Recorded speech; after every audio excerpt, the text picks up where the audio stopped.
کسی نے مٹکے سے پوچھا، تم اتنے ٹھنڈے کیوں رہتے ہو؟ مٹکے نے مسکرا کر جواب دیا، جس کا ماضی، حال اور مستقبل سب مٹی سے بنا ہو تو تکبر اور گرمی کس بات کی؟ خدا کا مطلب ہے خود میں آہت ہو، خود آگاہی ہے، خود شناسی۔ خدا کو خود سے جدا سمجھ کر بھٹک رہا ہے ادھر ادھر کیوں؟ وہ اللہ ہی ہے جو تمہیں بجلی کی چمک دکھلاتا ہے، جس سے تمہیں اس کے گرنے کا ڈر بھی لگتا ہے اور بارش کی امید بھی بنتی ہے، اور وہی پانی سے لدے ہوئے بادل اٹھاتا ہے۔ خالق سے اچھا تعلق اور مخلوق سے اچھا برتاؤ مومن کی نشانی ہے۔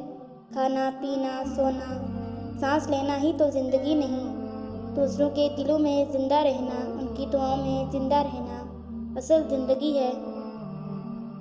شکل کی خوبصورتی محض آنکھوں کو بھاتی ہے، جبکہ کردار کی خوبصورتی دلوں کو فتح کرتی ہے۔ انسانیت وہاں دم توڑ دیتی ہے جب ایک انسان کی مصیبت دوسرے کے لیے تماشا بن جاتی ہے۔ آپ غم کے پرندوں کو اپنے سروں پر سے گزرنے سے نہیں روک سکتے، لیکن انہیں گھونسلہ بنا کے اپنے سروں پر بسیرا کرنے سے ضرور روک سکتے ہیں۔ زندگی ہمیں دو طرح سے آزماتی ہے، کبھی ہم سے ہمارا سب کچھ چھین لیتی ہے اور کبھی وہ سب کچھ دے دیتی ہے جو ہم نہیں چاہتے۔ آپ خود ہی اپنے لیے بہترین دلاسا ہیں، بہترین دوست، بہترین دنیا اور مشکل وقت میں بہترین تھپکی، جو آپ کو کبھی ہارنے نہیں دیتی۔ یوں ہی نہیں ہوتی ہاتھ کی لکیروں کے آگے انگلیاں، رب نے بھی قسمت سے پہلے محنت لکھی ہے۔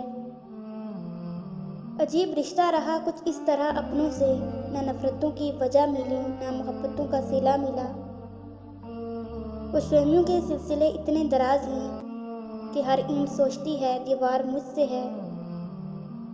دنیا کی کوئی چیز تمہارے پاس نہ ہو لیکن یہ چار چیزیں ہوں تو تمہیں کوئی نقصان نہیں: راست گفتاری، حفظ امانت، خوش حلقی، فضائے ہلال۔